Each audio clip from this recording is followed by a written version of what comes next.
미국이 쏜 미사일 19발이 허공을 갈랐습니다. 53발의 죽음이 하늘에서 쏟아지고 있었는데 세계 최강이라는 그 시스템이 속수무책으로 뚫린 겁니다. 12개국 정상들의 머리 위로 미사일이 낙하하고 있었고 벙커 안에서는 비명 소리만 가득했습니다. 그런데 그로부터 정확히 47초 뒤 상황이 완전히 뒤집혔습니다. 모두가 불가능하다고 했던 그것이 하늘 위에서 펼쳐졌기 때문입니다. 그리고 그것을 해낸 건 미국도 유럽도 아니었습니다. 30년간 전 세계가 조롱하던 그 나라였습니다. 한 발에 60억짜리 미사일이 못 잡은 걸 그들은 고작 그 가격의 4분의 1로 전부 막아냈고 250대가 넘는 드론대까지 쓸어버렸습니다. 세계 유가가 폭락했고 증시가 뒤집혔고 전 세계 외신이 같은 단어를 쏟아냈습니다. 그날 이후 저는 30년간 써온 보고서의 마지막 줄을 지워야 했습니다. 아시아 방사는 서방을 절대 넘을 수 없다고 적었던 바로 그 결론으로. 안녕하세요. 저는 제임스 켈러원 영국 왕립 국방연구소 수석 연구위원이자 전직 영국 공군 준장입니다. NATO 방공위원회 자문역으로 30년간 서방의 하늘을 설계해왔습니다. 그리고 오늘 저는 제 경력 전체를 부정해야 할 이야기를 하려 합니다. 그 사막에서 벌어진 일을 솔직하게 전하겠습니다. 리야드 국제 방공 컨퍼런스가 열린 건 사막의 열기가 한창이던 때였습니다. 킹 파이살 컨벤션 센터 앞에는 각국 국기가 펄럭이고 있었고 로비에는 양복 차림의 방산 관계자들이 가득했습니다. 저는 영국 국방부로부터 특별한 임무를 받고 이 자리에 왔습니다. 영국군의 차기 방공 시스템 도입을 위한 현장 평가 보고서를 작성하라는 지시였죠. NATO 30년 경력의 걸프전부터 중동의 모든 분쟁 현장을 밟아온 저에게 내려진 임무였습니다. 전시장 중앙에는 미국과 유럽의 방산 업체들이 거대한 부스를 차지하고 있었습니다. 레이더 시스템 모형이 천장까지 솟아 있었고 대형 스크린에서는 요격 시뮬레이션 영상이 쉴 새 없이 재생되고 있었죠. 미국 부스에서는 패트리엇 최신형의 시연 영상이 흘러나왔고 이스라엘 부스에서는 아이언돔의 실전 데이터가 빼곡하게 전시돼 있었습니다. 프랑스의 아스터, 이탈리아의 삼프티까지 서방 진영의 쟁쟁한 체계들이 자리를 차지하고 있었어요. 그런데 전시장 한쪽 구석의 작은 부스 하나가 눈에 들어왔습니다. 태극기가 걸려 있었죠. 부스 크기는 미국 것의 5분의 1도 안 됐어요. 천궁이라고 적힌 작은 모형 하나와 몇 장의 패널이 전부였습니다. 제 옆에 서 있던 앙투안 르클레르가 팔꿈치로 저를 쿡 찔렀습니다. 프랑스 탈레스세의 수석 엔지니어였죠. 그가 한국 부스를 턱으로 가리키며 낮은 목소리로 말했어요. 저기도 왔군요. 켈런. 저도 웃음이 나왔습니다. 한국이 방공 시스템을 수출하겠다고 나선 게 몇 해 전부터였는데 솔직히 유럽 방산계에서는 아무도 진지하게 받아들이지 않았거든요. 앙투안이 샴페인 잔을 기울이며 말을 이었습니다. 아시아에서 괜찮은 전투기 엔진 하나 못 만드는 나라가 요격 미사일을 만들겠다고 나서는 거 보면 참 대단한 자신감이에요. 그때 독일 라인메탈의 방공 담당 이사 클라우스 베커가 합류했죠. 그가 고개를 저으며 한마디 했습니다. 한국은 가전 제품이나 잘 만들면 되는 거 아닙니까? 냉장고 반도체는 인정합니다만 미사일은 다른 영역이에요. 세 사람 모두 웃었습니다. 저도 함께 웃었어요. 그때는 그게 당연한 반응이라고 생각했거든요. 사실 저에게도 근거가 있었습니다. 30년 전 NATO 합동방공훈련에서 한국 공군 장교 4명이 참관단으로 왔었어요. 그들은 패트리엇 발사 장면을 눈이 빠지게 쳐다보며 질문을 쏟아냈습니다. 언제쯤 우리도 이런 체계를 독자 개발할 수 있겠습니까? 저는 보고서에 이렇게 적었었죠. 한국군 참관단 평가. 기술 흡수 의지는 높으나 기반 기술 부재. 독자 개발 가능성은 극히 낮음. NATO 표준 도달까지 최소 50년 소요 예상. 기술 이전 비추천. 그 보고서는 이후 NATO 방공위원회의 공식 참고 자료가 됐습니다. 30년간 한 번도 수정되지 않았어요. 저는 그게 정확한 평가였다고 확신했습니다. 한국 부스 앞을 지나칠 때 한국 측 관계자와 눈이 마주쳤습니다. 40대 중반쯤 돼 보이는 남성이었어요. 그가 정중하게 고개를 숙이며 자료를 내밀었지만 저는 손사래를 쳤습니다. 시간이 없어서요. 그게 제 대답이었죠. 실제로는 시간이 충분했습니다. 관심이 없었던 겁니다. 한국의 방공 시스템은 제 보고서에 단 한 줄도 들어갈 가치가 없다고 생각했으니까요. 그날 밤 호텔 라운지에서 각국 방산 관계자들과 저녁을 하고 있었습니다. 미국 방산업체 부사장 마커스 소니 위스키를 홀짝이며 자신감 넘치는 목소리로 말했죠. 사우디가 패트리엇 추가 도입을 확정했습니다. 이번에 포대 4개 추가요. 중동은 영원히 우리 시장입니다. 그의 금색 커프스링크가 조명 아래서 번쩍였어요. $3,000짜리 양복에 금색 만년필을 손가락 사이에 끼우고 있었습니다. 앙투안이 농담처럼 물었죠. 한국은 신경 안 쓰십니까? 천국인가 뭔가 하는 거 사우디에 납품한다던데요. 소니 콧방귀를 뀌었습니다. 그 조립식 장난감이요. 사막 열기에 녹아내릴 겁니다. 패트리엇은 70년 역사예요. 걸프전에서 검증받은 유일한 체계죠. 한국이 뭘 들고 오든 상관없습니다. 저도 고개를 끄덕였습니다. 마커스의 자만이 거슬리긴 했지만 기술적으로 틀린 말은 아니라고 생각했거든요. 그리고 위스키 잔을 비운 뒤 방으로 돌아가 노트북을 열었습니다. 보고서 초안 첫 줄에 이렇게 적었어요. 중동 방공 시장은 미국과 유럽 체계가 독점하고 있으며 이 구도가 변할 가능성은 없다. 그 문장을 적는 저를 지금 돌아보면 정말 부끄럽습니다. 제가 얼마나 오만했는지 그때는 전혀 몰랐으니까요. 그리고 그 오만이 산산조각 나는 데는 채 48시간도 걸리지 않았습니다. 새벽 3시에 호텔 전체가 흔들렸습니다. 폭발음이었어요. 창밖으로 리야드 남쪽 하늘에 주황색 불기둥이 치솟는 게 보였습니다. 휴대폰이 미친 듯이 울렸죠. 영국 대사관에서 온 긴급 메시지였습니다. 이란이 리야드를 향해 탄도 미사일을 발사했다는 내용이었어요. 저는 옷을 주워 입고 로비로 뛰어내려갔습니다.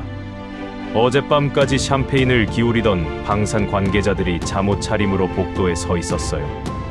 앙투안의 얼굴이 새하얗게 질려 있었습니다. 클라우스는 손이 떨려서 휴대폰을 쥐지도 못하고 있었죠.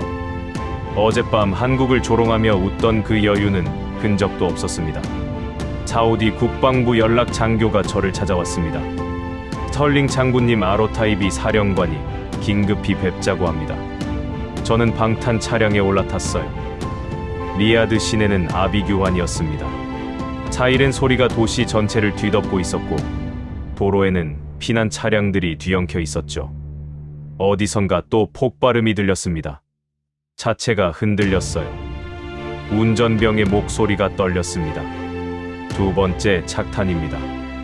리야드 남부 송유관 지역에서 불이 나고 있습니다. 저는 창밖을 봤어요. 지평선 너머로 검은 연기가 하늘을 뒤덮고 있었습니다. 석유가 타는 냄새가 차 안까지 스며들었죠. 30년간 중동의 분쟁 지역을 누볐지만 수도 한복판에서 이런 광경을 본 적은 없었습니다. 사우디 방공사령부에 도착했을 때 작전실은 전쟁터 그 자체였습니다. 장교들이 레이더 화면 앞에서 고함을 지르고 있었고 통신병들이 동시에 3개의 무전기를 붙잡고 교신하고 있었어요. 벽면 대형 스크린에는 리야드 상공의 레이더 화면이 띄워져 있었는데 붉은 점 수십 개가 포물선을 그리며 접근하고 있었습니다. 아로타이비 사령관이 저를 보자마자 다가왔어요. 그의 군복 어깨에는 모래먼지가 잔뜩 묻어 있었습니다. 켈러언 연구위원 상황이 심각합니다. 이란이 새벽에 탄도 미사일 38발을 발사했어요. 패트리엇이 22발을 요격했지만 나머지가 뚫렸습니다. 송유관 2곳이 파괴됐고 민간 지역에도 피해가 났어요. 제 등에서 식은땀이 흘러내렸습니다. 그때 작전실 한쪽에서 익숙한 목소리가 들렸어요. 마커스 소니였습니다. 어젯밤의 여유는 온데간데 없이 넥타이를 풀어헤친 채 전화기에 대고 소리치고 있었죠. 본사에 다시 확인하라니까요. 재고가 이것밖에 안 남았다고요. 그가 전화를 끊고 아로타이비를 향해 말했습니다. 사령관님, 현재 패트리엇 요격 미사일 재고가 심각하게 부족합니다. 아로타이비의 얼굴이 굳었어요. 부족하다니 얼마나 남았습니까? 손이 머뭇거렸습니다. 현재 운용 가능한 게 120발 정도입니다. 그런데 오늘 같은 규모의 공격이 두세 번만 더 오면 전부 소진됩니다. 작전실이 얼어붙었어요. 120발이면 사우디 전체 방공망을 겨우 이틀 버틸 수 있는 양이었습니다. 아로타이비가 손을 쏘아보며 물었습니다. 추가 공급은 언제 됩니까? 손이 금색 만년필을 만지작거리며 대답했어요.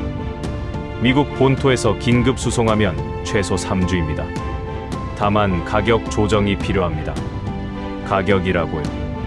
지금 이 상황에 가격이 얘기를 하는 겁니까?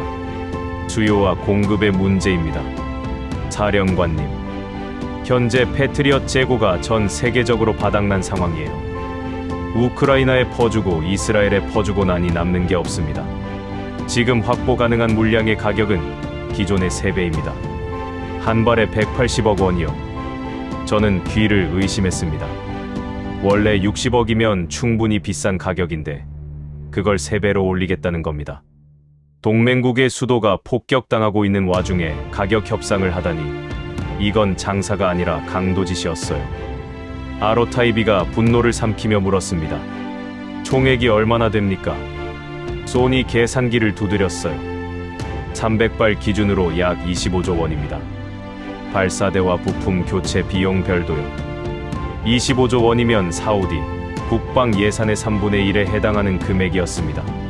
작전실 안에 사우디 장교들 얼굴에 굴욕감과 분노가 교차했어요. 소는 아랑곳하지 않고 금색 만년필로 계약서를 꺼내 들었습니다.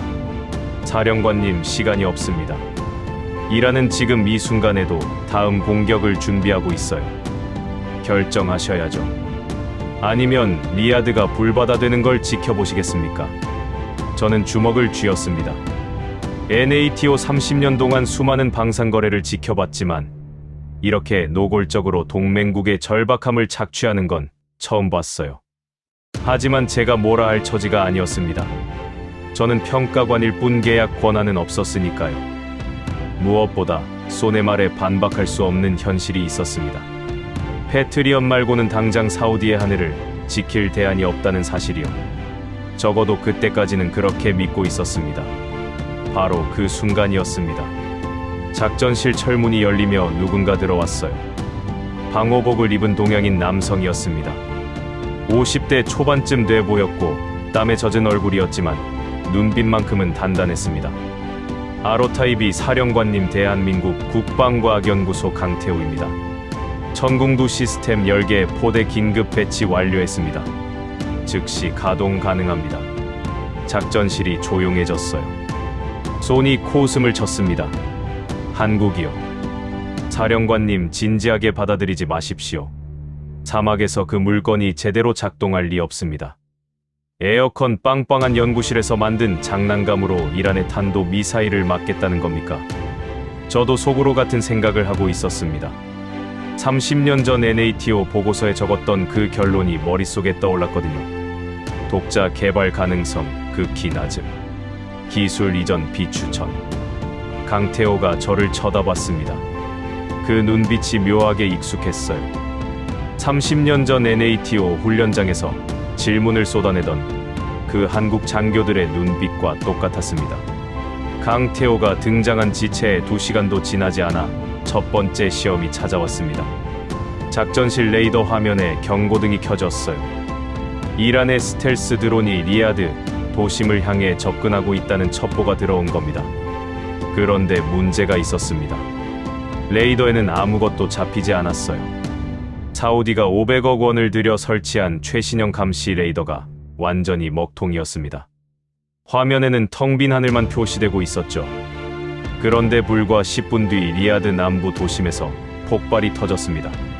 건물 2채가 무너졌고 거리에 거대한 크레이터가 생겼어요. 아로타이비가 레이더 담당 기술자에게 소리쳤습니다. 도대체 어떻게 된 겁니까? 드론이 도심 한복판에 떨어졌는데 레이더에는 왜 아무것도 안 뜨는 거요? 기술자의 이마에 식은땀이 흘러내렸어요. 시스템은 정상 작동 중입니다. 다만 표적의 레이더 반사 면적이 너무 작아서 필터링되고 있는 것 같습니다. 그러니까 드론이 너무 작아서 레이더가 새로 분류하고 무시해버린다는 뜻이었습니다. 저는 급히 영국군 정보망을 통해 미군 데이터 링크를 확인했어요. 이 지역에 배치된 미군 조기경보 레이더의 탐지 기록을 불러왔죠. 결과는 충격적이었습니다. 미군 레이더도 마찬가지였어요. 아무것도 포착하지 못했습니다. 저는 서방 레이더 체계의 한계를 눈앞에서 확인한 겁니다. NATO 30년 경력 동안 이런 상황은 처음이었어요.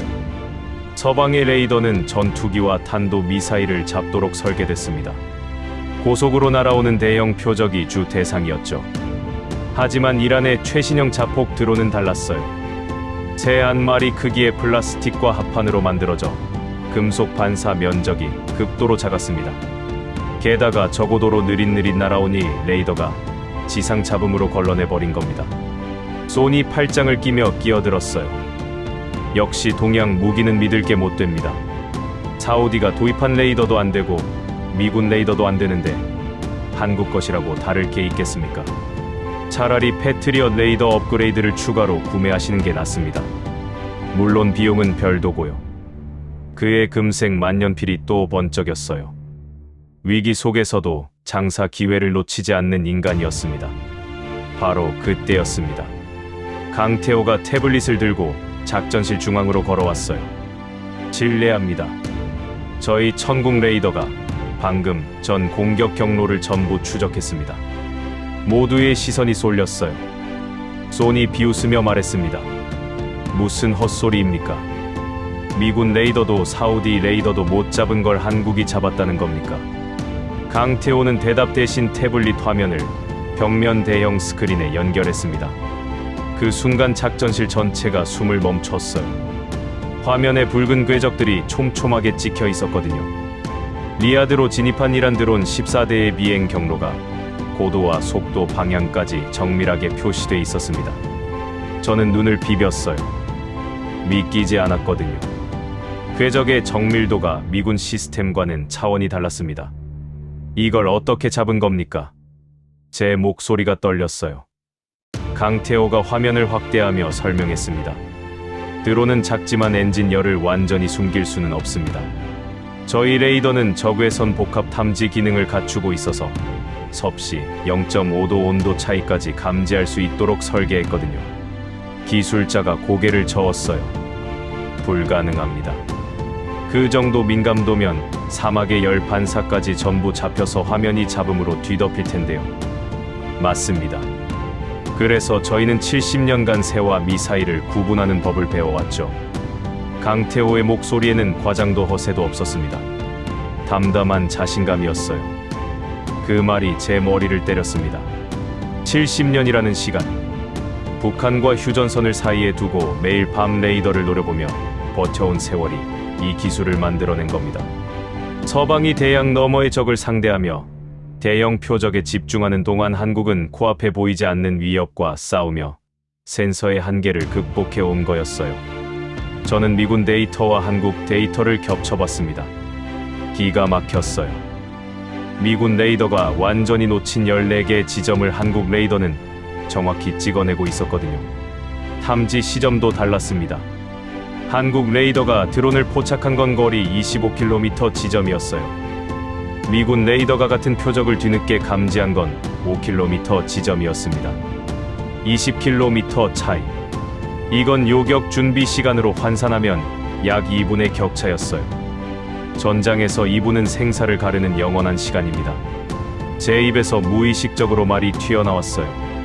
센서 오류일 겁니다. 믿고 싶지 않았거든요. NATO 30년간 제가 설계하고 검증해 온 서방 레이더 체계가 한국보다 뒤처진다는 걸 인정할 수 없었습니다. 강태호가 저를 똑바로 쳐다봤어요. 연구위원님, 그러면 증명해 드리겠습니다. 지금 이 순간에도 이란 드론 12대가 리야드 북쪽에서 접근 중입니다. 고도 300m, 속도 시속 120km. 3분 후 도심 진입 예상입니다. 작전실이 술렁였어요. 아로타이비가 급히 레이더를 확인했습니다. 미군 데이터 링크도 확인했죠. 둘 다 깨끗한 화면이었어요. 아무것도 잡히지 않았습니다. 소니 냉소했어요. 봤죠? 한국 데이터는 헛개비입니다. 강태호는 침착하게 무전기를 들었습니다.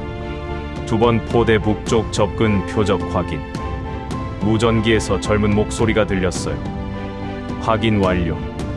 12개 표적 거리 15km. 저는 시계를 봤습니다. 3분. 강태호의 예측이 맞는지 3분 후에 판가름 날 겁니다. 작전실에 무거운 침묵이 흘렀어요. 1분이 지났습니다. 2분이 지났습니다. 아무 일도 없었어요. 소니 승리의 미소를 지었습니다. 봤습니까? 역시 헛개비였어요. 그의 입꼬리가 올라간 바로 그 순간이었습니다. 방공 경보가 울려 퍼졌어요. 미군 레이더 화면에 갑자기 붉은 점 12개가 동시에 나타났습니다. 기술자가 비명을 질렀어요. 표적 포착. 12개. 북쪽에서 고속 접근 중. 거리 5km. 강태호가 예측한 것보다 20km나 늦게 포착한 겁니다. 20km 차이면 요격 준비 시간이 2분이나 줄어드는 거예요. 그 2분이 수백 명의 목숨을 갈라놓을 수 있습니다. 강태호가 조용히 무전기를 들었어요. 2번 포대 요격 준비. 준비 완료.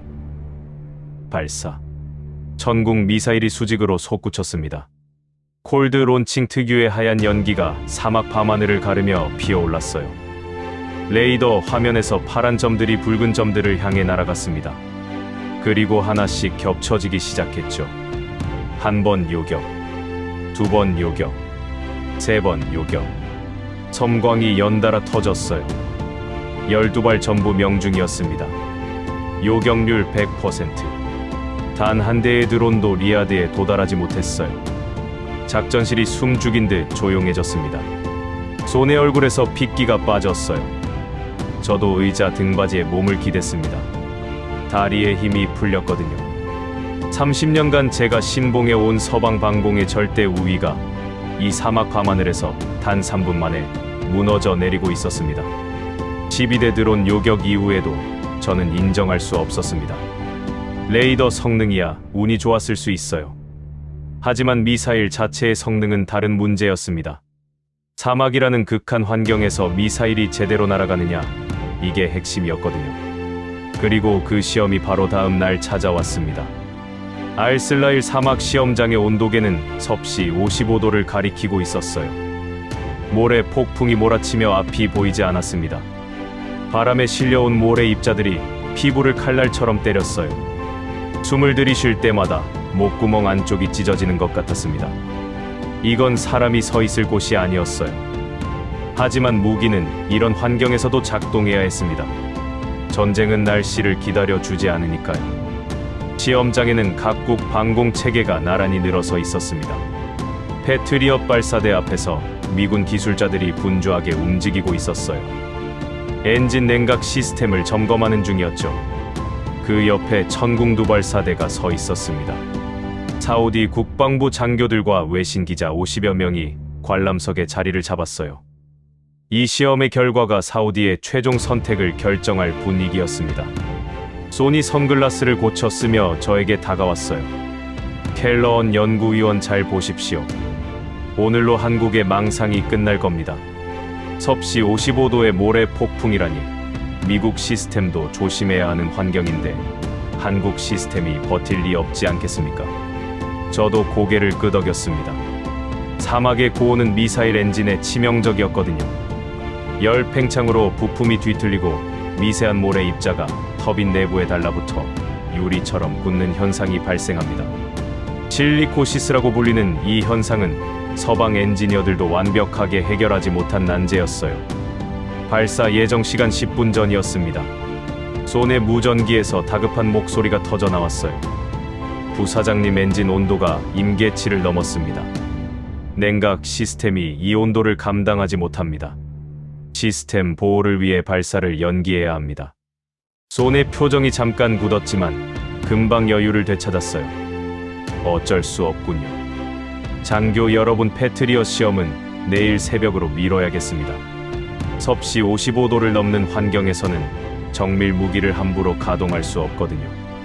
안전이 최우선 아니겠습니까? 그의 목소리에는 당당함마저 묻어 있었어요. 마치 안전을 위해 양보하는 것처럼 포장했지만 실상은 패트리엇이 사막의 열기를 견디지 못한 거였습니다. 아로타이비가 실망한 표정으로 한쪽을 돌아봤어요. 그럼 한국 시스템은 어떻습니까? 강태호가 방호복의 지퍼를 내리며 다가왔습니다.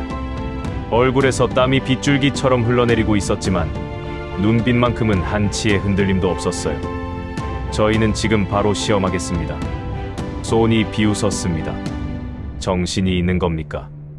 패트리엇도 포기한 환경에서 한국 제품이 버틸 거라고요. 차라리 내일로 미루십시오. 오늘 망신당하면 사후 뒤 시장에서 영영 퇴출입니다. 강태호는 대답하지 않았어요. 발사대를 향해 걸어갔습니다. 한국 기술자들이 이미 점검을 마친 상태였죠. 저는 불안했습니다. 솔직히 무모하다고 생각했어요.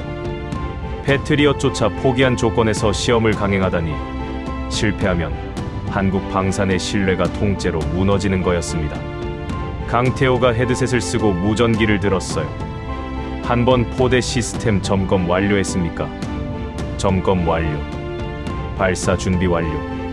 표적 거리 50km. 모해 탄도 미사일 궤적 입력 완료됐습니다. 아로타이비가 쌍안경을 들었어요.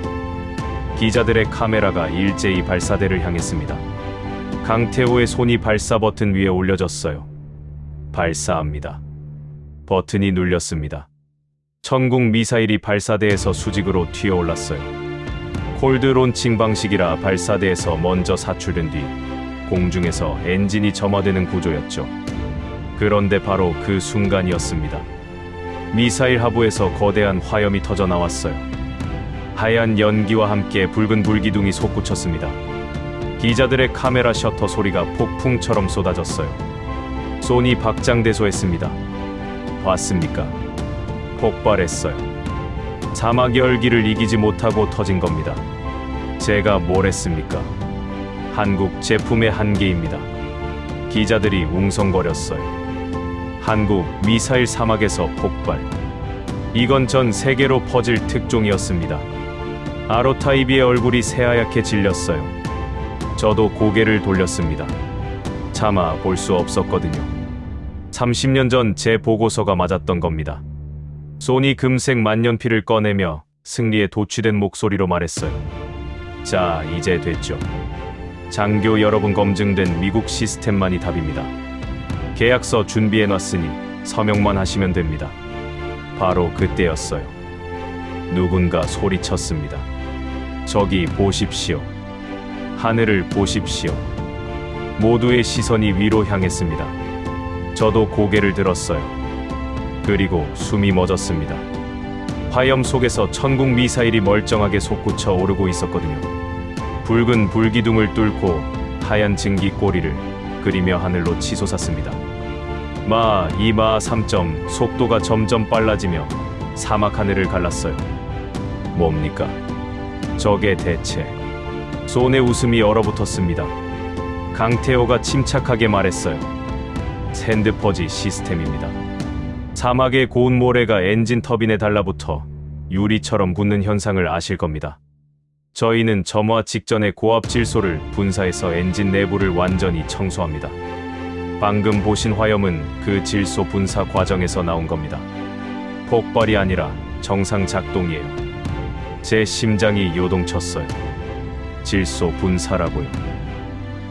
네. 섭씨 60도까지 견딜 수 있도록 설계했습니다. 저희는 지난 25년간 중동 사막 환경을 시뮬레이션하며 이 기술을 완성했거든요. 패트리엇에는 없는 기술이었습니다. 미국 엔지니어들은 사막의 열기를 피하려 했지만 한국 엔지니어들은 정면으로 돌파한 거였어요. 레이더 화면에서 미사일이 표적을 향해 돌진하고 있었습니다. 50km를 1분도 안 돼서 주파했어요. 기술자의 목소리가 들렸습니다. 표적까지 5초. 4점, 3점, 2점, 1점 섬광이 터졌어요. 50km 밖에서 폭발음이 울려 퍼졌습니다. 아로타이비가 쌍안경을 내리며 중얼거렸어요. 직격. 정확히 중앙을 맞췄습니다. 강태호가 데이터를 확인했어요. 오차 0.8m. 목표 범위 내입니다. 50km를 날아가서 1m도 안 되는 오차로 명중시킨 겁니다. 서방의 어떤 시스템도 이 환경에서 이 정밀도를 보여준 적이 없었어요. 손이 더듬거리며 말했습니다. 이건 운입니다. 한 번 성공했다고 신뢰할 수 있겠습니까? 강태호가 조용히 대답했어요. 그러면 한 번 더 하시겠습니까? 2번 포대 발사 준비. 1분 뒤 똑같은 화염이 터졌습니다. 똑같이 미사일이 솟구쳤어요. 또다시 직격이었습니다. 오차 1.2m. 손에서 금색 만년필이 모래 위로 떨어졌어요. 기자들이 강태호를 에워쌌습니다. 저는 그 광경을 멍하니 바라봤어요. 30년 전 NATO 보고서에 적었던 문장이 머릿속에서 맴돌았습니다. 독자 개발 가능성 극히 낮음. 제가 50년은 걸린다고 했던 그 기술을 한국은 30년 만에 해냈어요. 아니, 해낸 게 아니었습니다. 뛰어넘었습니다. 패트리엇이 포기한 사막 한복판에서 2발 연속 직격을 날린 겁니다. 제 보고서의 모든 문장이 거짓이 되는 순간이었어요. 시험장의 모래먼지가 채 가라앉기도 전에 전쟁은 협상 테이블로 옮겨갔습니다. 리야드 국방부 본관 3층 회의실이었어요. 냉방이 빵빵하게 돌아가고 있었지만 제 등에서는 식은땀이 멈추지 않았습니다. 이 방 안에서 벌어질 일이 사우디의 운명뿐 아니라 전 세계 방산 질서의 판도를 바꿀 수 있다는 걸 직감했거든요. 파이살 외교 장관의 얼굴은 창백했어요. 아로타이비 사령관은 주먹을 불끈 쥐고 있었고 사우디 국방부 실무진들은 고개를 떨구고 있었습니다. 손은 달랐어요. 시험장에서의 굴욕이 무색하게 금색 만년필을 손가락 사이에 끼운 채 의자에 깊숙이 기대 앉아 있었습니다. 그의 얼굴에는 여유가 돌아와 있었어요. 패트리엄 말고는 대안이 없다는 확신이 그를 다시 오만하게 만든 거였죠. 손이 먼저 입을 열었습니다. 장관님들, 솔직히 말씀드리겠습니다. 어제 시험장에서 한국이 보여준 건 인상적이었어요. 인정합니다. 하지만 시험과 실전은 다릅니다. 패트리엇은 걸프전부터 70년간 실전에서 검증된 유일한 체계예요. 천궁은 한 번도 전쟁터에서 쏴본 적이 없지 않습니까? 그의 목소리는 부드러웠지만 그 안에 담긴 메시지는 칼날 같았어요.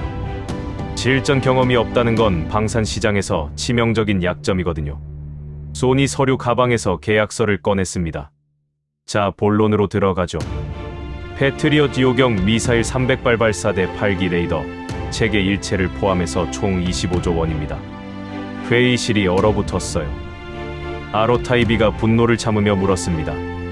원래 가격의 3배가 넘지 않습니까? 이건 협상이 아니라 약탈입니다. 소니의 어깨를 으쓱했어요. 약탈이라니요. 사령관님, 저는 시장 가격을 제시했을 뿐입니다.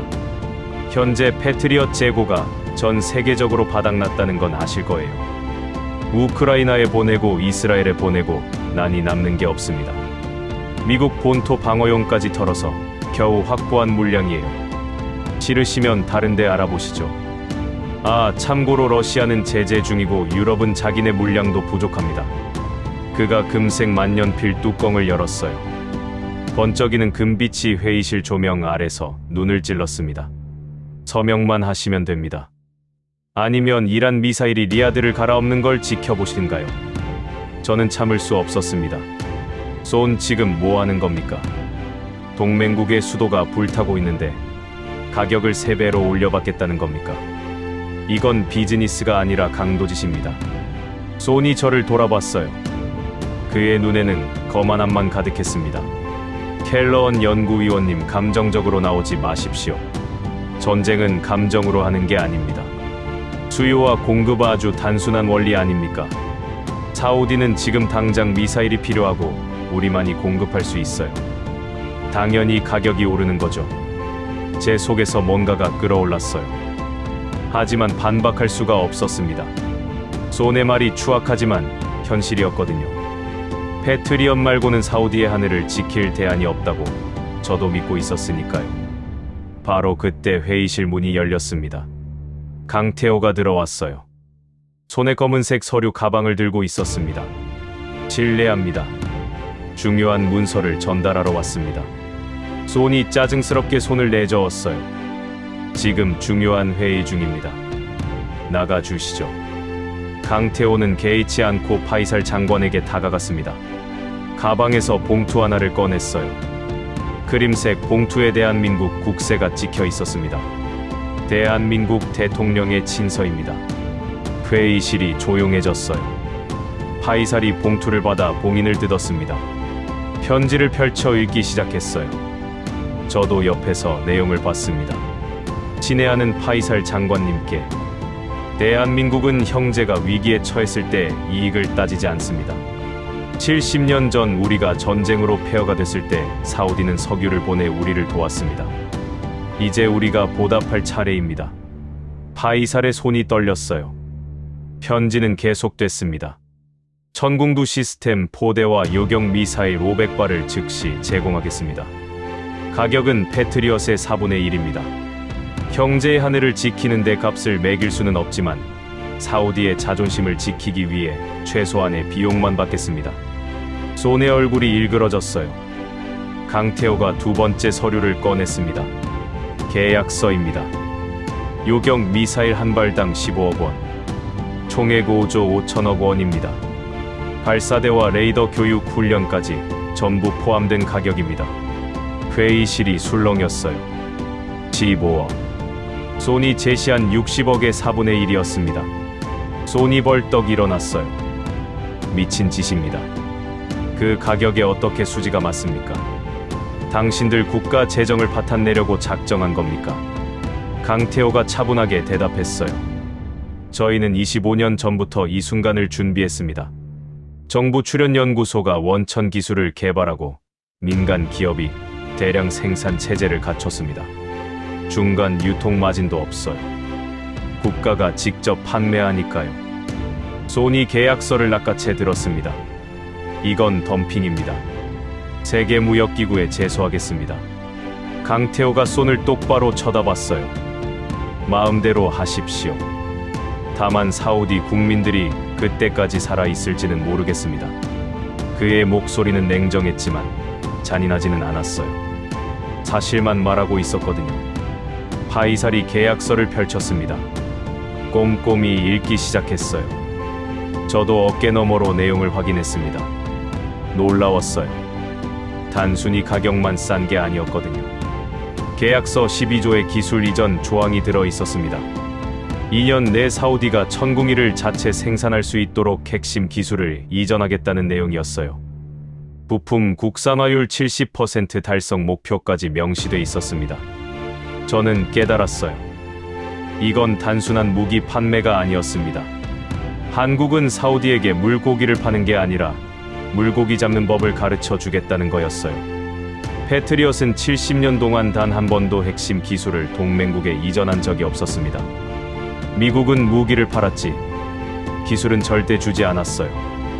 영원히 미국에 의존하게 만드는 구조였죠.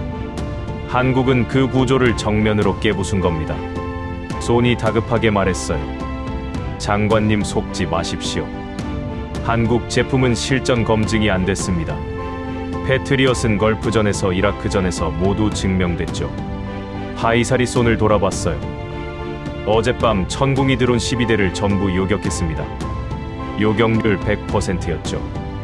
오늘 시험장에서 섭씨 55도 모래 폭풍 속에 2발 연속 명중했고요. 아로타이비가 끼어들었습니다. 같은 환경에서 패트리엇은 엔진 과열로 발사조차 못했습니다. 이것도 부정하시겠습니까? 소는 대답하지 못했어요. 파이살이 만년필을 꺼냈습니다. 한국 계약서 서명란에 이름을 적기 시작했어요. 손의 얼굴에서 핏기가 완전히 빠졌습니다. 장관님, 잠깐만요. 다시 협상합시다. 60억이 아니라 40억으로 낮추겠습니다. 파이살의 펜이 멈추지 않았어요. 서명이 완성됐습니다. 회의실에 침묵이 내려앉았어요. 손의 금색 만년필이 손가락 사이에서 미끄러져 테이블 위에 떨어졌습니다. 쨍그랑하는 금소금이 회의실에 울렸어요. 저는 그 소리를 들으며 생각했습니다. 지금 떨어진 건 만년필이 아니라 70년간 이어져 온 서방 방산 독점의 시대였습니다. 강태호가 계약서를 받으며 말했어요. 감사합니다, 장관님. 일주일 내로 전 포대가 배치될 겁니다. 일주일이라고요. 그렇게 빨리 가능합니까? 이미 컨테이너선이 제다 항구에 도착해 있습니다. 계약 전부터 준비하고 있었거든요. 파이살이 웃었어요. 며칠 만에 처음 보는 웃음이었습니다. 강태호가 회의실을 나가려는데 제가 불렀어요. 잠깐만요. 그가 돌아봤습니다. 어떻게 이 가격이 가능합니까? 솔직히 말해 주십시오. 강태호가 잠시 생각하더니 대답했어요. 25년입니다, 연구위원님.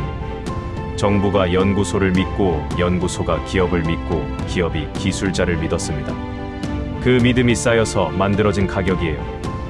단순히 돈으로 계산하면 설명이 안 됩니다. 그 말이 제 가슴에 꽂혔어요. 서방은 무기를 상품으로 만들었지만 한국은 무기를 신뢰로 만든 겁니다. 저는 30년간 방산 시장의 논리만 봐왔어요. 가격과 성능과 시장 점유율. 하지만 한국이 보여준 건 그 너머에 있었습니다. 무기란 결국 사람을 지키기 위한 약속이라는 것을요. 계약서의 잉크가 마르기도 전에 최악의 시험이 찾아왔습니다. 그날 밤 11시였어요. 12개국 외무장관 회의가 리야드 왕궁에서 한창 진행되고 있었습니다. 영국, 프랑스, 독일, 일본, 캐나다, 이탈리아까지 서방 주요국의 외교 수장들이 한자리에 모여 있었어요. 이란 사태에 대한 공동 성명을 발표하기 위한 자리였죠. 저는 왕궁 지하 벙커에서 방공 상황을 모니터링하고 있었습니다. 그때 레이더 화면이 붉게 물들기 시작했어요. 심장이 얼어붙는 것 같았습니다. 53개. 레이더 화면에 찍힌 붉은 점의 개수였습니다. 이란이 리야드 왕궁을 향해 탄도 미사일과 드론을 동시에 쏟아부은 겁니다. 12개국 정상급 인사들이 모여있는 바로 그 건물을 노린 거였어요. 벙커 안에 경보음이 귀를 찢을듯 울려 퍼졌습니다. 저는 모니터에 시선을 고정했어요. 붉은 궤적들이 포물선을 그리며 리야드로 쏟아지고 있었습니다. 패트리엇 시스템 가동합니까? 제가 다급히 물었어요. 미군 통제관이 대답했습니다. 34발 요격 완료했습니다. 하지만 뭡니까? 19발이 뚫렸습니다. 왕궁 방향으로 낙하 중입니다. 제 등줄기가 얼어붙었어요. 19발이면 왕궁 전체를 초토화시키고도 남는 화력이었습니다. 12개국 외무장관들이 전멸할 수 있는 상황이었어요. 이건 단순한 군사 공격이 아니라 세계 외교 질서를 뒤엎는 사건이 되는 겁니다. 소니 벙커 구석에서 벽에 기댄 채 떨고 있었어요. 패트리엇 재고가 부족하다고 했지 않습니까? 전부 막을 수는 없습니다. 석유 시설을 우선 방어해야 했다고요. 아로타이비가 손에 옷깃을 움켜쥐었습니다. 석유가 사람보다 중요하다는 겁니까? 12개국 외무장관이 있는 곳이 우선순위가 아니란 말입니까? 저는 모니터를 응시했습니다. 19개의 붉은 점이 왕궁을 향해 낙하하고 있었어요. 속도가 점점 빨라졌습니다. 도착까지 40초. 통제관의 목소리가 떨렸어요. 저는 눈을 감았습니다. NATO 30년 동안 수많은 위기를 겪었지만 이렇게 완전한 무력감을 느낀 적은 없었어요. 내가 설계에 참여한 서방의 방공 체계가 이 순간 아무짝에도 쓸모없다는 사실이 짓눌렸습니다. 그때 벙커 문이 박차고 열렸어요. 강태호였습니다. 전공 시스템 즉시 가동합니다. 소니 히스테리를 부렸어요. 지금 와서 뭘 한다는 겁니까? 40초밖에 안 남았다고요. 강태호는 대답하지 않았습니다. 헤드셋을 쓰고 무전기를 들었어요. 전 포대 비상 발령. 왕궁 방어 체제 전환. 무전기에서 여러 목소리가 동시에 쏟아졌습니다. 한 번 포대 준비 완료.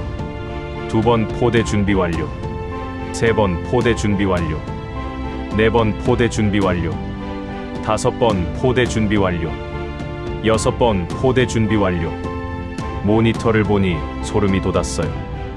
왕궁 주변 사방에 배치된 천궁 발사대들이 일제히 수직으로 세워지고 있었거든요. 강태호가 침착하게 말했습니다. 표적 19개 확인. 다층 방어 체제 가동합니다. 도착까지 30초. 통제관이 외쳤어요. 강태호의 목소리에는 한치의 흔들림도 없었습니다. 한 번 포대 발사. 명령이 떨어지는 순간 화면이 파란 섬광으로 뒤덮였어요. 천궁 미사일들이 사방에서 솟구쳐 올랐습니다. 콜드 론칭 특유의 하얀 연기가 리아드의 밤하늘을 가득 채웠어요. 2번 포대 발사. 3번 포대 발사. 연이어 파란 불빛들이 밤하늘을 수놓았습니다. 벙커 안의 모든 사람이 숨을 죽였어요. 모니터만 바라보고 있었습니다. 파란 점들이 붉은 점들을 향해 날아갔어요. 마치 살아있는 매가 먹잇감을 쫓듯 정확하게 추적했습니다. 첫 번째 요격. 화면 상단에서 섬광이 터졌어요. 2번째, 3번째 연달아 폭발이 일어났습니다.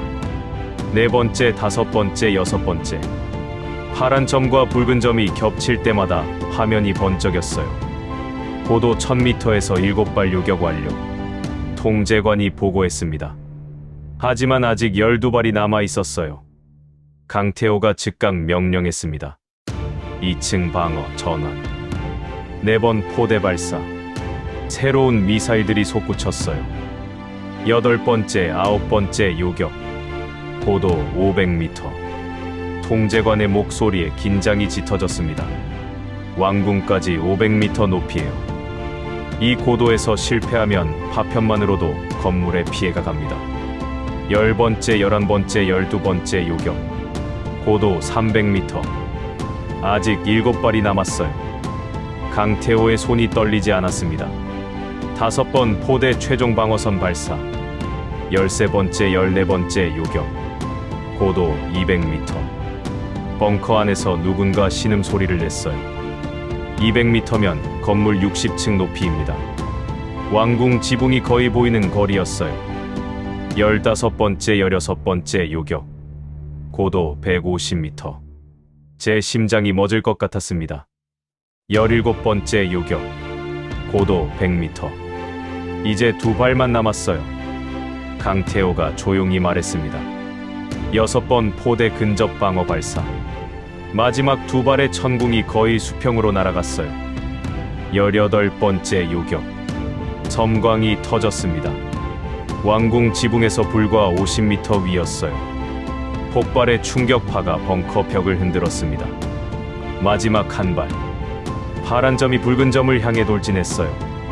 저는 눈을 감을 수 없었습니다. 섬광. 폭발음이 벙커까지 울려 퍼졌어요. 화면이 잠시 하얗게 변했다가 돌아왔습니다. 붉은 점이 사라졌어요. 모니터에는 파란 하늘만 남아 있었습니다. 벙커가 정적에 휩싸였어요. 통제관이 떨리는 목소리로 보고했습니다. 전부 요격됐습니다.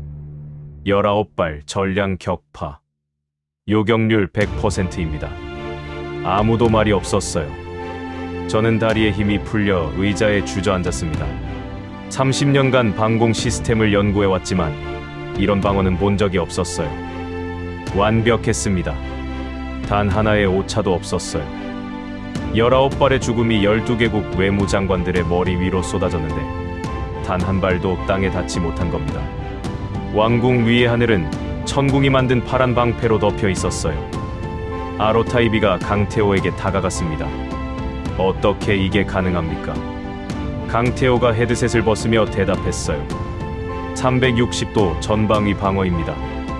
어느 방향에서 와도 막을 수 있도록 설계했습니다. 1층, 2층, 3층 방어망으로 나눠서 단 한 발도 놓치지 않도록 했고요.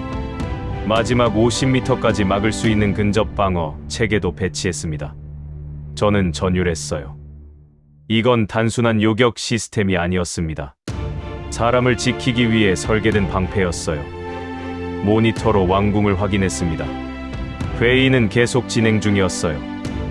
외무장관들은 자신들의 머리 위에서 무슨 일이 벌어졌는지도 모르고 있었죠. 보호받는 사람이 공포를 느끼지 않도록 조용히 목숨을 지켜준 겁니다. 완벽한 방어란 바로 이런 거였어요. 소니 벽에 기댄 채 바닥에 주저앉아 있었습니다. 그의 금색 만년필은 어딘가로 굴러가 버렸어요. $3,000짜리 양복에 땀 얼룩이 번져 있었죠. 70년 역사의 패트리엇이 19발을 놓쳤고 그 19발을 한국의 천궁이 전부 막아낸 겁니다. 저는 30년간 써온 NATO 보고서의 문장들이 머릿속에서 하나씩 부서지는 소리를 들었어요. 아시아 방사는 서방의 보조 역할에 그칠 것이다. 독자 체계의 실전 능력은 검증 불가. NATO 표준 도달 불가능. 그 모든 문장이 오늘 밤 이 사막에서 쓰레기가 됐습니다. 왕궁 방어의 감격이 채 식기도 전에 진짜 위기가 밀려왔습니다. 새벽 2시였어요. 벙커 대형 화면에 유가 그래프가 떠 있었습니다. 배럴당 $148. 10분 전만 해도 $120였는데 순식간에 치솟은 거예요. 전 세계 증시 그래프도 함께 표시되고 있었는데 전부 빨간색이었습니다. 곤두박질 치고 있었어요. 무슨 일입니까? 제가 다급히 물었습니다. 통제관이 보고했어요. 이란 드론대가 얀부 정유 시설로 향하고 있습니다. 제 심장이 철렁 내려앉았어요. 얀부는 사우디 최대 정유 시설 중 하나였습니다. 하루 생산량이 400만 배럴에 달하는 곳이었어요. 저곳이 파괴되면 전 세계 석유 공급망이 마비됩니다. 드론이 몇 대입니까?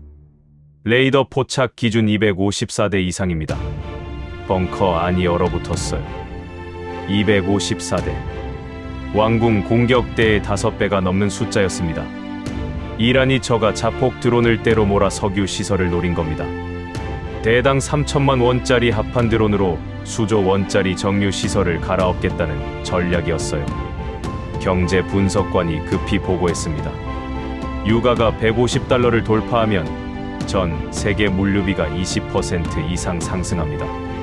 인플레이션이 폭발하고 각국 중앙은행들이 기준금리를 올릴 수밖에 없어요. 보수적으로 잡아도 전 세계 100조 원 이상의 경제적 손실이 예상됩니다. 100조 원.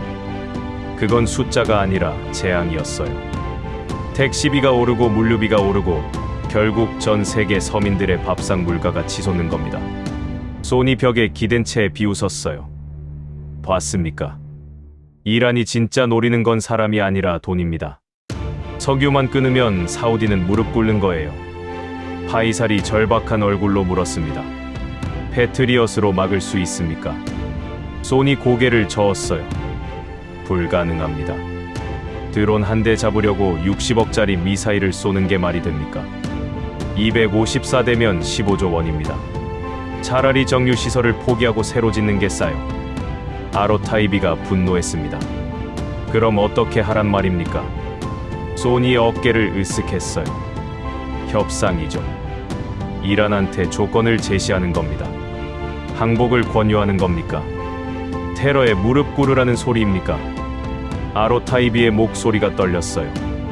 소의 눈에는 조롱만 가득했습니다. 무릎이든 뭐든 꿇으십시오. 살고 싶으면 말입니다. 저는 참을 수가 없었어요. 당신이 있는 겁니까? 동맹국을 도와야 할 사람이 항복을 권유한다는 게 말이 됩니까? 소니 저를 돌아봤습니다. 켈러언 연구위원님, 현실을 보십시오. 미국은 물량이 없어요. 유럽도 마찬가지고요. 254대의 드론을 막을 방법은 이 지구상에 존재하지 않습니다. 화면에 유가가 또 띄었어요. $149. $150가 코앞이었습니다. 세계 경제가 절벽 끝에 서 있었어요. 그때 강태호가 벙커로 들어왔습니다. 비궁 시스템 해안 방어선 전진 배치 완료했습니다. 소니 코웃음 쳤어요. 비궁이요? 그게 뭔데요? 또 무슨 장난감입니까? 저가형 유도 로켓입니다. 드론처럼 저렴한 표적을 잡기 위해 개발했습니다. 얼마짜린데요? 한 발에 4천만 원 정도입니다. 소니 박장대소했어요. 4천만 원짜리 로켓으로 254대를 잡겠다고요. 총 125억 원이라는 건데 그게 가능하다고 생각하는 겁니까? 강태호가 침착하게 대답했습니다. 60억짜리를 254발 쏘는 것보다는 합리적이지 않겠습니까? 그건 15조 원인데 말입니다. 손의 웃음이 멈췄어요. 저는 계산을 해봤습니다. 패트리엇으로 드론 254대를 잡으려면 15조 원, 비궁으로 잡으면 125억 원, 1200배 차이였어요. 이건 단순한 가격 차이가 아니었습니다. 전쟁의 패러다임을 뒤집는 숫자였어요. 저그에선 열 추적 방식이라 발사 후 알아서 표적을 찾아갑니다. 바다 위에서 날아오는 드론이라면 배경열과 구분이 확실해서 명중률이 극도로 높습니다. 강태호의 설명이 이어졌어요. 제가 물었습니다. 실전 데이터가 있습니까? 2024년 림팩 훈련에서 미군 해외 비교 시험을 통과했습니다. 6발 전부 명중이었어요. 미 해군 참모 총장이 직접 참관했고요. 화면에 유가가 $150를 찍기 직전이었어요. 시간이 없었습니다. 파이살이 명령했어요. 발사하십시오. 강태호가 무전기를 들었습니다. 해안방어선 비궁전 포대 발사 준비. 화면이 전환됐어요. 양부 해안가에 배치된 비궁 발사대들이 보였습니다. 천궁이나 패트리엇에 비하면 작고 간결한 형태였어요. 솔직히 장난감처럼 보였습니다. 표적 254개 포착. 발사합니다. 연달아 로켓들이 솟구쳤어요. 천궁처럼 거대한 불꽃은 없었습니다. 작은 연기 꼬리만 남기며 조용히 날아갔어요. 하지만 숫자가 압도적이었습니다. 수백 발의 비궁이 동시에 하늘로 치솟았거든요. 레이더 화면에서 파란 점들이 붉은 점들을 향해 날아갔습니다. 첫 요격. 바다 위에서 섬광이 터졌어요. 이어서 연쇄적으로 폭발이 일어났습니다. 마치 불꽃놀이처럼 바다 위하늘이 빛으로 뒤덮였죠. 50개 요격, 100개 돌파, 150개. 통제관의 보고가 쉴 새 없이 이어졌어요. 소니 화면을 멍하니 바라보고 있었습니다. 200개 요격. 비궁의 작은 로켓들이 단 하나도 빗나가지 않고 표적을 찾아냈어요. 4천만 원짜리 유도 로켓이 3천만 원짜리 드론을 하나씩 정확히 격추하고 있었습니다. 전량 요격 완료.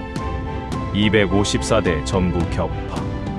벙커 안이 조용해졌어요. 저는 유가 그래프를 봤습니다. $150 직전까지 치솟았던 선이 꺾이기 시작했어요. 147점, 145점, 142점 급격히 떨어지고 있었습니다. 경제 분석관이 중얼거렸어요. 믿을 수 없습니다. 시장이 안정되고 있어요. 세계 증시 그래프도 변하기 시작했습니다. 빨간색에서 초록색으로 바뀌고 있었어요. 저는 그제야 깨달았습니다. 무기가 뭔지를요. 30년간 저는 무기를 군사적 도구로만 봤습니다. 적을 죽이고 전쟁에서 이기는 수단이라고 생각했어요. 하지만 틀렸습니다. 진짜 무기는 일상을 지키는 겁니다. 아침에 출근하고 아이들이 학교에 가고 가게 문을 열고 밥을 먹는 그 평범한 하루를 지키는 거였어요. 유가가 폭등하면 택시비가 오르고 물류비가 오르고 결국 지구 반대편 어느 집 식탁에 반찬이 줄어드는 겁니다. 한국의 비궁은 지금 이 순간 전 세계 70억 명의 일상을 지키고 있었어요. 4천만 원짜리 작은 로켓이 100조 원의 경제적 재앙을 막아낸 겁니다. 유가가 $130까지 떨어졌어요. 정상 수준으로 돌아가고 있었습니다. 파이살이 안도의 한숨을 내쉬었어요. 아로타이비가 강태호에게 경례를 붙였습니다. 저는 손을 돌아봤어요. 그는 벽에 기댄 채 허탈하게 바닥을 내려다보고 있었습니다. $3,000짜리 양복은 구겨질 대로 구겨져 있었고 금색 커프 스링크 하나가 바닥에 떨어져 있었어요. 그에게 다가갔습니다. 마커스, 한국은 지금 세계의 일상을 지키고 있습니다. 당신이 60억짜리 미사일로 장사하는 동안 한국은 4천만 원짜리 로켓으로 세계를 구했어요. 손이 저를 올려다봤어요. 그의 눈에서 오만함은 사라지고 공허함만 남아 있었습니다. 전쟁은 비즈니스예요. 누군가 죽어야 주가가 오르는 게 현실이라고요. 저는 고개를 저었어요. 그건 당신의 현실이지 세계의 현실이 아닙니다. 한국은 다른 방법이 있다는 걸 증명했어요. 소는 아무 말도 하지 못했습니다. 그는 벙커를 빠져나갔어요. 비틀거리는 뒷모습이 초라했습니다. 강태호가 제게 다가왔어요. 연구위원님 괜찮으십니까? 저는 손이 떨리고 있었어요. 분노 때문이 아니었습니다. 30년간 저는 무기의 본질을 몰랐다는 각성 때문이었어요. 켈러언 연구위원님, 전쟁은 적을 죽이는 게 아니라 우리 사람들이 평범하게 사는 걸 지키는 거였습니다. 당신들이 그걸 보여줬어요. 강태호가 고개를 숙였습니다. 저희는 그렇게 배웠을 뿐입니다. 전쟁이 끝나도 사람들은 살아야 하니까요. 리야드 왕궁 대회의장에는 600명이 넘는 기자들이 모여 있었습니다. 전 세계 30여 개국에서 온 언론사였어요. 카메라 셔터 소리가 빗소리처럼 끊이지 않았습니다. 파이살 외교 장관이 연단에 올랐을 때 회의장이 숨죽인 듯 조용해졌어요. 신사숙녀 여러분, 파이살의 목소리가 울려 퍼졌습니다. 사우디아라비아 왕국은 오늘 역사적인 선언을 하겠습니다. 저는 회의장 뒤편에 서 있었어요. 영국 대표단 자리가 앞쪽에 마련돼 있었지만 거기 앉고 싶지 않았습니다. 지난 72시간 동안 벌어진 일들이 저를 그 자리에 앉을 자격이 없는 사람으로 만들었거든요. 지난 3일간 이란의 공습으로 우리 국민은 공포에 떨었습니다. 12개국 외무장관들의 목숨이 위협받았고 세계 경제가 흔들렸습니다. 파이살이 잠시 말을 멈췄어요. 회의장의 침묵이 더 깊어졌습니다. 그러나 우리는 살아남았습니다. 단 한 명의 사상자도 없이 말입니다. 박수가 터져 나왔어요. 파이살이 손을 들어 조용히 시켰습니다. 이것은 기적이 아닙니다. 대한민국이라는 진정한 형제국 덕분입니다. 회의장이 술렁였어요. 저는 강태호를 찾았습니다. 그는 회의장 한쪽 구석에 조용히 서 있었어요. 스포트라이트를 피하듯이요. 천궁 시스템은 53발의 미사일과 드론을 단 한 발의 실수도 없이 요격했습니다. 요격률 100%, 민간 피해 제로. 카메라들이 일제히 강태호를 향했어요. 섬광이 쏟아졌습니다. 비궁 시스템은 254대가 넘는 드론대를 전멸시켰습니다. 전 세계 석유 공급망과 세계 경제를 구했습니다. 파이살의 목소리에 감정이 실렸어요. 사우디아라비아는 오늘부터 대한민국을 우리 하늘의 영원한 파트너로 선언합니다. 회의장이 웅성거렸어요. 그때 영국 외무장관이 자리에서 일어났습니다. 제 심장이 빠르게 뛰었어요. 사우디의 결정을 전적으로 지지합니다. 한국의 방산 기술은 이번 실전에서 세계 최고 수준임이 입증됐습니다. 영국 역시 천궁 시스템 도입을 적극 검토하겠습니다. 영국이었습니다. 제 조국이 한국 무기 도입을 공식 검토하겠다고 선언한 거예요. 30년간 제가 아시아 방산은 서방을 넘을 수 없다고 보고서에 써왔던 그 나라가 이제 한국에서 배우겠다고 말한 겁니다. 프랑스 외무장관도 일어났어요. 프랑스도 동참합니다. 이번 실전 데이터는 그 어떤 시험장 결과보다 명확합니다. 한국은 글로벌 안보의 새로운 기준입니다. 사흘 전 앙투안과 함께 한국 부스를 비웃었던 그 프랑스였습니다. 독일, 일본, 캐나다, 이탈리아가 차례로 동의했어요. 기립박수가 이어졌습니다. 저도 자리에서 일어났어요. 손뼉을 쳤습니다. NATO 30년 경력 동안 이렇게 진심으로 박수를 친 적은 없었어요. 사흘 전에는 한국을 조롱했던 이 손이 지금은 한국을 향해 경의를 표하고 있었습니다. 그때 회의장 뒤편이 소란스러워졌어요. 손이 황급히 빠져나가고 있었습니다. 기자들이 그를 에워쌌어요. 손 부사장 본사 주가가 30% 폭락했는데 어떻게 생각하십니까? 사우디 계약 파기에 대해 한 말씀 해주십시오. 미 증권거래위원회에서 가격 담합 혐의로 조사에 착수했다는데 사실입니까? 손은 대답하지 않았어요. 선글라스로 얼굴을 가린 채 기자들을 밀치고 나갔습니다. 사흘 전 금색 만년필을 휘두르며 사우디를 협박하던 그 오만한 뒷모습은 온데간데 없었어요. 파이살이 강태호를 연단으로 초청했습니다. 강태호가 천천히 걸어 나왔어요. 600명의 기자들이 일제히 일어나 환호했습니다. 파이살이 그의 손을 잡았어요. 대한민국에 감사합니다. 당신들은 우리 국민의 생명을 지켰을 뿐 아니라 세계 경제를 구했습니다. 강태호가 고개를 숙였습니다. 저희는 70년 전 사우디의 도움을 잊지 않았습니다. 경제가 어려울 때 돕는 건 당연한 일입니다. 회의장이 다시 한번 박수로 가득 찼어요. 회의가 끝나고 사람들이 빠져나갔습니다. 저는 텅 빈 자리에 혼자 앉아 있었어요. 노트북을 열었습니다. 영국 국방부에 보낼 최종 평가 보고서였죠. 30년간 수천 건의 보고서를 작성해 왔지만 이렇게 펜을 들기 어려운 적은 처음이었습니다. 커서가 깜빡이고 있었어요. 보고서 첫 페이지 상단에 30년 전 제가 적은 문장이 그대로 남아 있었습니다. 아시아 방사는 서방 체계를 대체할 가능성이 없으며 NATO 표준 도달은 사실상 불가능하다. 기술 이전 비추천. 저는 그 문장 위에 커서를 올렸어요. 손가락이 떨렸습니다. 삭제 키를 눌렀습니다. 30년 된 문장이 화면에서 사라졌어요. 그리고 새로운 문장을 적기 시작했습니다. 한 글자씩 천천히 써 내려갔어요. 대한민국의 천궁두 시스템은 실전에서 96% 이상의 요격률을 기록했으며 패트리엇이 실패한 19발을 전량 요격했다. 비공 시스템은 254대의 드론을 패트리엇 대비 1200분의 1 비용으로 경멸했다. 한국은 무기를 상품이 아닌 신뢰로 만들었고 서방은 기술에서 진 것이 아니라 진심에서 패배했다.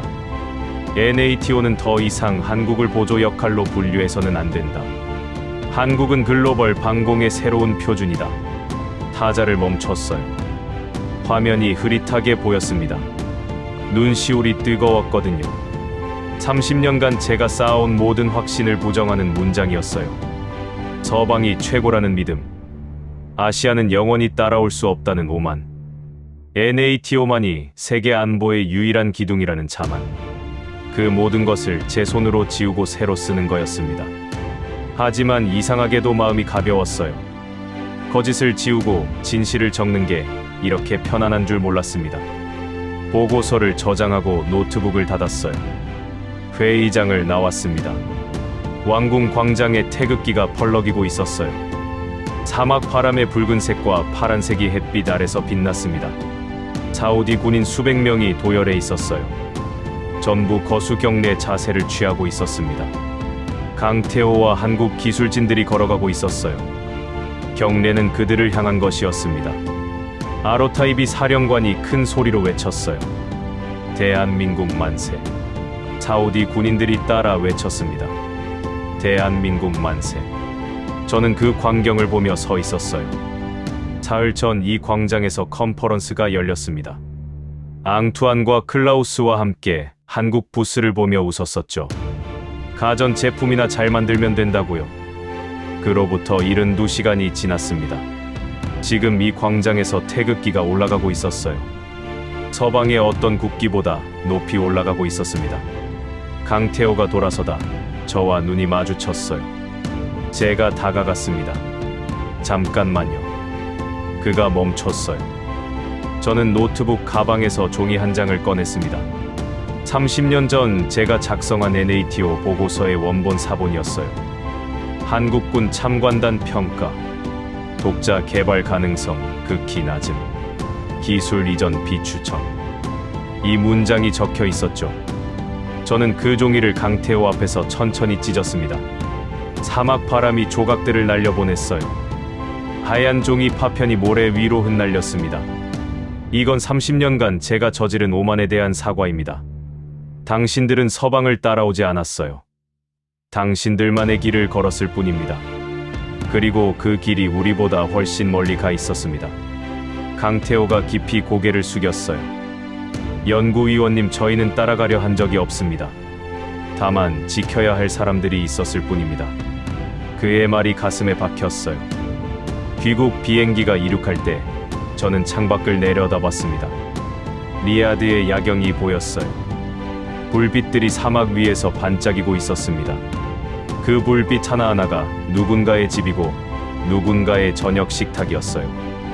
아이가 숙제를 하고 있을 수도 있고 부부가 차를 마시고 있을 수도 있습니다. 한국이 지킨 건 바로 저 일상이었어요. 미사일도 드론도 아닌 저 평범한 불빛들을 지킨 겁니다. 저는 좌석 테이블 위에 보고서 최종본을 펼쳤어요. 마지막 줄에 한 문장을 더 추가했습니다. 진짜 명예는 적을 쓰러뜨리는 데 있지 않다. 적이 쏜 미사일이 떨어진 뒤에도 아이들이 웃을 수 있게 만드는 데 있다. 한국은 그것을 30년간 증명해왔고 이 늙은 연구위원은 그것을 깨닫는데 30년이 걸렸다. 펜을 내려놓았어요. 비행기가 구름 위를 날고 있었습니다. 창밖에 별들이 빛나고 있었어요. 하지만 이제 저는 알았습니다. 진짜 빛나는 건 하늘의 별이 아니라 땅 위에서 웃는 아이들이라는 것을요. 그리고 그 웃음을 지키는 사람들이 진짜 영웅이라는 것을요.